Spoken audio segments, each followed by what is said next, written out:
It's a bonus, not a normal episode. Remake, rewind. All right, time for another bonus episode. Another bonus episode. Boner. I don't know. Do you want to start that again? I don't know, bro. No, I'm good. We're gonna leave it in. This weekend we had a DC Bonus. FanDome, and the Batman trailer dropped, and we've talked a lot about the Batman in various news segments since Alex has joined the show. And Yeah, baby. we got our first real look at the movie, and I'm just gonna say, God damn, that looks good. Like, God damn. Boy, am I on board. That's a movie. I was cautiously optimistic. It's Batman, but with a 7 in place of the T because it's 7 Batman. Oh shit. Yeah. It's Bat Fincherman. So I watched it live on FanDome. I logged in and watched it. Me too. And I was screaming throughout this trailer. I was like, oh shit. Like, I was bugging the shit out of Katrina watching this trailer. I have watched this trailer probably 5 or 6 times since Saturday. Yeah. I loved every frame of this trailer. I'm stoked, man. I'm really excited that they seem to have gotten out of the shadow of the Nolan Batmans. This feels like its own thing, and it feels like it's going to be fantastic in its own way, and it doesn't need to be compared to those. I think my favorite thing about it was when we finally get Batman and we see him fighting like those thugs and like the white, Yeah. the white makeup. We don't know who they are. Are they Penguin? Are they Joker? We don't know. We don't know whose thugs they are. But he is brutal, and He's it gets unhinged. very brutal. Like this, completely unhinged. And this is probably the most brutal Batman we've seen. And granted, the Ben Affleck Batman in Batman v Superman is super brutal, but it was like in your face brutal. Like, I'm going to brand you with an iron and torture you kind of thing. And this was just like a crazy person who lost control of himself for a moment. You can tell. And I think that's cool. Yeah, you can tell that him beating up these thugs is like cathartic for him. And then he closes it with his closing line in that scene is "I am vengeance." Actually, he doesn't have the silly voice, so I shouldn't even say it like that. He does a little bit of a voice, but it's not like it's not the absurd. Yeah, it's the least absurd of all of the modern ones. It's closest, but you to can tell that Keaton's. he's getting something out of it, which I think is missing in the other Batmans. I agree. I think He's the working closest- through his not- problems through his anger. Yeah, the closest would be the Nolan one, but I think this is going in a different direction, and I don't want to compare this to the Nolan one. But even like it's Nolan's Batman isn't really doing that after Begins. He's not. Yeah, he's more focused on taking down the Joker and like, bringing justice to the city or whatever, as opposed to I'm fucking angry and I'm just gonna find, somebody that I can take it out on that is a criminal. yeah. But I loved everything about it. The thing that I thought surprised me the most in the trailer was just how much Jeffrey Wright looked like Jim Gordon. Dude, when he came on obviously screen, I it's was like, "That's fucking Gordon." That's Gordon. Yeah. Like it worked. Yeah.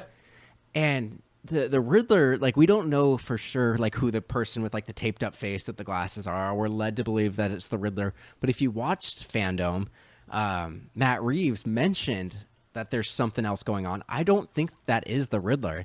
And I'm curious somebody else if say they that. I'm wondering if that's Hush. Like, if they're going to blow the Hush storyline early.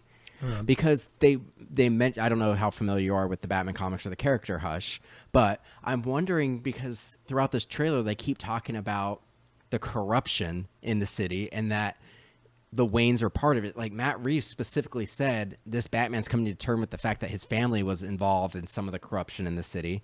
And at the very end of the trailer is who we presume is the Riddler talking to Batman, and he's in his Batcave and he's like, "Why me?" He's like, "It's always been about you." So I'm wondering if it's Hush and it was like a childhood friend who knows that the Waynes were not as squeaky clean as people thought. So I think it could be Hush. Yeah, that's interesting. He, I should note he's wearing a green jacket in that scene, which could be a red herring. Lots of colors, but I think that'd be interesting. I could also, I feel like the Riddler is usually portrayed as being like, and even in this trailer, sort of, he's not a character that confronts people physically directly. He's like sinewy and he's about riddles and being smart and stuff. His whole thing is that he's not Brawn. He's not Bane, you know? So maybe this version of the Riddler has, you know, his henchman that he sends out, and then maybe that like gets out of his, maybe Hush gets out of the Riddler's control and becomes his own thing to deal with. Which is kind of Bane-y, the reason I think that could be the case is, so the actual Hush from the comic books, and they're doing it in the Batwoman TV show, is a socialite, you know, wealthy playboy guy who grew up with. He's Bruce another, Wayne. he's another other side of the coin from Bruce Wayne. Right. But in the animated version of Hush, it turns out that it ended up being the Riddler. So I'm wondering if they find their own twist on it. But I think that would be really interesting. Colin Farrell as the Penguin is unrecognizable. Yeah, just 8,000 fucking layers of prosthetics. But like, still kind of hot. He looks exactly like the character. It's amazing. Yeah, it's wild. Like, I'm I stoked thought to that see was more great. of that. So Selena Kyle was cool. I'm trying to think of how many characters we're going to have in this movie, because I think Matt Reeves has kind of hinted that this trilogy is gonna, and I think even this movie is really gonna like go through the whole rogues gallery of Batman villains, right? So we know, and we didn't see him in the trailer, but one of the Skarsgård, is it Skar? I can't remember. It's the one that's not a brother. Skarsgård. Yeah, but yeah, the one who was in the Green Lantern movie, is in this, and he's not in the trailer. They said he's an original character, though, I think. Right, but I think that could be a red herring because a lot of people thought that he's probably going to be Two-Face or Harvey Dent, and we're not going to get Two-Face right away. I saw somebody. Because we also go ahead. I saw one of the videos I watched talked about how Two-Face might secretly be in this movie. Yeah, because you have John Turturro is playing Falcone, right? Who was the gangster that originally threw acid on Dent's face, and he's not in the trailer. I hope we get that scene, by the way. I hope so too. So we've got all this stuff going on that these characters we know are in the movie that we don't see. We also didn't see Andy Serkis. We only heard him. So I'm wondering if Alfred isn't actually in the movie. I saw him in some leaked footage. I think they just haven't shot enough of it. Oh, did you? They've only shot 25% of the movie. Yeah, they only shot about a quarter of the movie. Yeah. So it was just incredible that they got a trailer's worth of footage out. Good trailer. A good trailer. This is what I'm this is like fucking psyched for this. This movie. trailer is what I would expect just from the movie, knowing that thinking that everything was shot. This is still what I think would come out. Yeah. So the fact that they nailed it with only 25% is crazy. How about Pattinson, man, or Patman?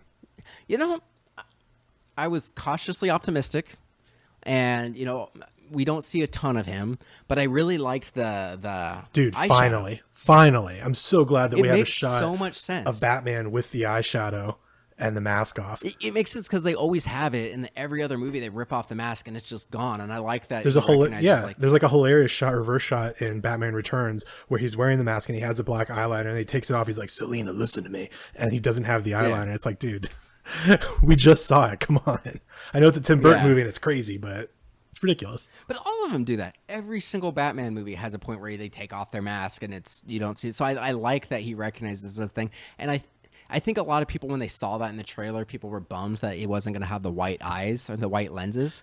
But I think for whatever reason, the way they do it in most of the shots, like that we saw in the trailer, he's far enough away that you don't really see the whites of his eyes. So it almost it's kind of scary, actually. Like you don't really notice his eyes when he's in the cowl. So I thought that was really effective. I think they really overdid that with Batfleck, the whites of the eyes thing, and I think it wasn't effective in that movie. So. Yeah. I'm also really glad that we have a more lean Bruce Wayne Batman. I think, and Christian Bale was big, but he wasn't ripped like Ben Affleck. And as impressive as that is in the Bat costume, and it looks like Dark Knight Returns and all that, I don't buy, if we're doing like trying to blend in, sort of real world Batman or whatever, I don't buy the Bruce Wayne would be fucking massive. I don't think it would make sense to the rest of the world. I think people would be like, I think oh, wow, the way you can write that off is, if he's 6'2", he's just a big guy and he's a playboy and he's just like pounding supermodels all day. Like, yeah, pounding supermodels really does a lot of core work. But no, you're going to be vain. Like, you're going to be working, like almost like in American Psycho, where he's just like, he's super into his looks. The Bateman in that one. I could see how you could write it off, but I totally get where you're coming from. I wished he was bigger, but when we saw him move, though, like when he just brutalizes that man, I'm like, okay, I'm cool with it. Yeah, no, I think I'm fine. I think this is a good size for him. I like that they toned it down from Batfleck a little bit. Well, apparently they didn't want to. Like, apparently Warner Brothers, and I don't know what they were expecting. Well, the suits don't know what they're doing, man. Robert Pattinson was not on board with the Twilight movies. He thought they were garbage. He made fun of them. He hated doing press for them. He was supposed to get ripped when he does his shirtless scenes in those movies. Then he's just like, yeah, I'm not going to do that. In this movie, like, he worked out, but like, there's certain people you're not going to get big. Like, he's a lean dude. He can get cut, he can get definition, but you're never going to get bulked out. But there was a point, like, it actually came out like 6 months ago that Warner Brothers was not happy with his physique. But, you know, it works in this. Like, when you see the way he moves, like, you look at Bruce Lee. Bruce Lee wasn't ripped, but he can kick fucking... I mean, he was ripped, but, like, he wasn't, like, huge. He can kick anybody's ass. He's ripped, but he's not yoked. Yeah. And, you know, after seeing this one in motion, totally on board. Yeah, no, I'm super into it, man. Do you want to talk about the rest of FanDome for a second? I guess the other 2 big trailers. Yeah, I felt like Wonder Woman, as much as I liked the first Wonder Woman, I thought it fell apart in the third act. Yeah. And I feel like this one's going to do the same. I think Cheetah looks worse than the cats. That's funny. I was reading that they were very worried about that when Cats came out. They're like, oh, God, Cheetah's going to look like Cats. We got to redo her outfit a little bit. And I think it still looks like Cats. Yeah, I don't know, man. I think it looks pretty fun. Chris Pine actually seems like he's going to have a lot of really good comedic stuff. I think so, too. And it seems like it's going to be really bright and fun. I like that she's swinging from the lightning bolts. I think that's super cool. Stuff. Yep. Yeah, so I think it'll probably be a little bit more fun than the first one, but just have some of the same like issues. Pedro Pascal's thing is, because I think it feels really there's going to be magic where like he makes people's wishes come true or some shit like he has that. A and that's stone. why Chris Pine's back. He has a stone. Yeah, so I think that's why Chris Pine's back, exactly and I think that's is. how Cheetah gets her powers. But apparently Wonder Woman is like losing her powers during the movie. That's why she's able to fight with Cheetah, or Cheetah's able to fight with her. That's probably why she has to get that gold costume as well. Yeah. I'm interested in Pedro Pascal's character because it feels like it's... I fucking love Pedro Pascal. I love Pedro Pascal as well. I feel like it's a pretty direct indictment of Donald Trump. Like, he's doing Donald Trump. Yeah, I feel like that too. So I'm curious how they handle that. I mean, not that, you know, I think that they'd be scared to do it, but I want to see how they do it. Dude, the Zack Snyder panel was really fucking awkward to me. I didn't watch his panel. I hated watched it too. The trailer because it leaked a couple hours before the panel started. I watched him talk about the trailer before they premiered it, and he was taking like pre-recorded questions from the cast members, from Batfleck and all these people, and Ben Affleck. I shouldn't call him Batfleck then. And then those people are asking questions from the audience, which felt kind of weird. And also the fact that it's like pre-recorded, but Zack is interacting with them live was another level of weird. And then also Zack is just like, I don't like him very much. Like, watching him talk, I was like, this guy's fucking, it's kind of fucking lame, so dude. the thing is, I've got this weird relationship Rub me the with wrong Zack way. because I fucking love his Dawn of the Dead movie. Yeah. Fucking love that movie. So listen, there's a woman named Maggie Mayfish who did a fucking amazing 2-episode breakdown of that movie and Zack Snyder's output as a whole. And she really like turned me on him. Not that I was a huge Zack Snyder fan before, but I was like you. I'm like, yeah, I really like Dawn of the Dead. I like 300 for what it is. I like The Watchmen a lot. Yeah, you got to watch her YouTube videos because she breaks down his whole career and really like opened my eyes about some of his stuff. I've always liked him and have been a Zack Snyder kind of forgiver until Batman v Superman and Justice League. Yeah, same. But I mean, Maggie even has sort of made me go back and not be able to enjoy those other movies as much. Send me a link. I'll watch it. Yeah, I will. But the trailer, I hated. It was just like, oh, here's all the shit that we didn't put in the other one. There's no rhyme or reason to the trailer. It's just like a bunch of money shots. The first shot is Darkseid like smashing a hammer into the camera. Like, save that. That should be the very end. I don't care. It looks terrible. I don't want to see it at all. Yeah. It's just all CG. But if Yeah, but if you're going to throw that, like, put Darkseid at the end. No, I think they're doing that on should purpose. Be your though. money shot. No, I think they're doing that on purpose because they're like, "Yo, it's the Snyder cut, just right off the bat, money shot, boom, check it out." So I don't have a problem with that so much. I hated that trailer. I hated that they played Hallelujah over it.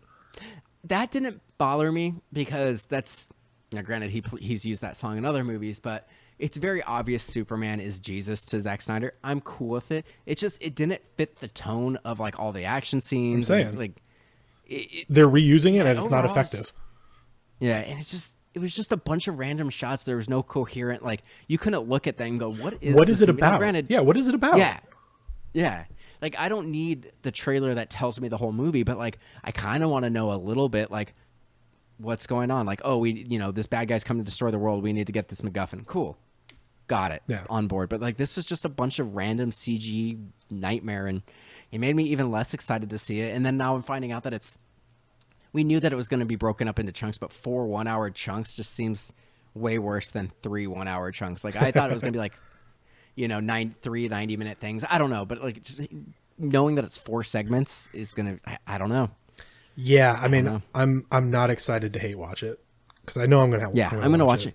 I'm torn as to whether or not for this, if I want to torture ourselves, like torture us, and watch the original theatrical cut and then watch these fucking like the remake, because like there has never been a truer definition of a remake of a movie than this. Like, they are literally remaking the same fucking movie. Here's another question. Should we? How fast do you think we could put out episodes? Oh, fuck, dude. We don't know. We don't know how like are they going to do 4 nights in a row? Do you think? I think they're going to go weekly. Okay. If it's weekly, I think we should record an episode covering each one chunk each week, and then watch. But when do we watch the original one first? We watch that, and then god damn, that's going to be painful. But let's do it. The only other thing, and I want to wrap this one up because it's supposed to be short, and Katrina wants to make dinner. But I was really excited about Suicide Squad. Oh yeah, that looks cool, man. I'm stoked for that. Killer Shark. I think looks fun. I will say, I think they're sucking James Gunn's dick a lot, and I'm interested. Oh, for sure. I feel like they're setting the bar a little high. I'm really interested to see what warrants the level of excitement all of these people have. He's doing revolutionary things. You've never seen a superhero movie like this. Blah blah blah blah blah. It's like I think he's like gonna James kill Gunn a lot, bunch of them. I think he's gonna kill a bunch of these guys because like this one is way bigger than the other one in terms of team members. Does it take place in the 70s?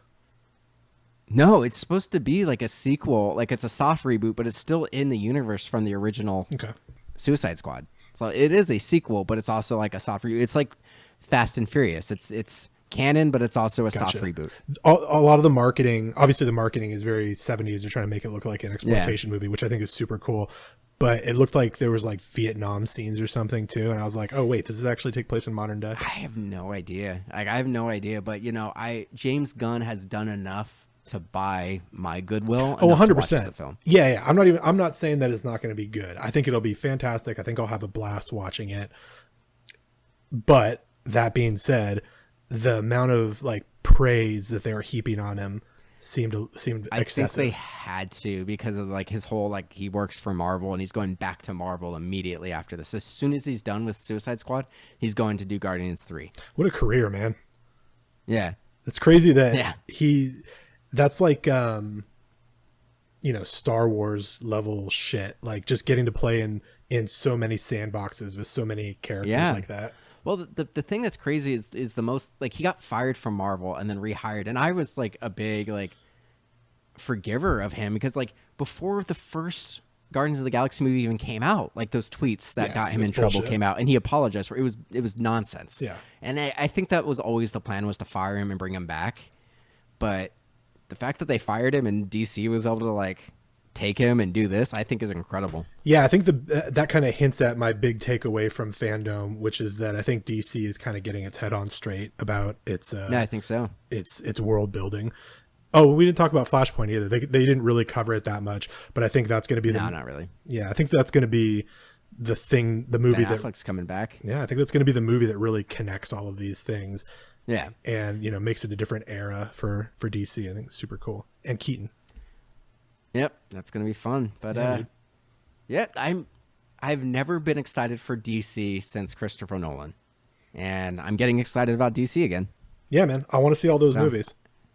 The only thing that's sad, and I'm going to end this on a sad note, and then we're going to wrap it up. Cool. I think they were trying to keep this secret before FanDome came out, but they fired like a third of the creative team behind the actual DC Comics part. Yeah, I heard about that. Which sucks, because it's like, dude, where are you going to get all the inspiration for these things? Like, these characters, all these movies that you're making hundreds of millions, billions of dollars on, blowing their farm league based off these people's work. Yeah.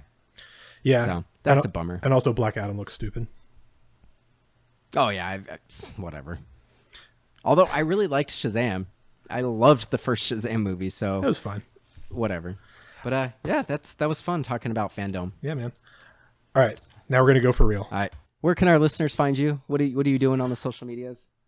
I'm offending people on Twitter at Pulisci, my last name Pulisci. I'm posting all sorts of graphic, awful content on Instagram at Dyslexic, DYSAlexIC, and I'm on Letterboxd also at Pulisci. Nice. And you guys can check out everything that's MDXpods related at MDXpods.com, Twitter, Instagram, and Facebook, all at MDXpods. Thanks for listening. Thank you.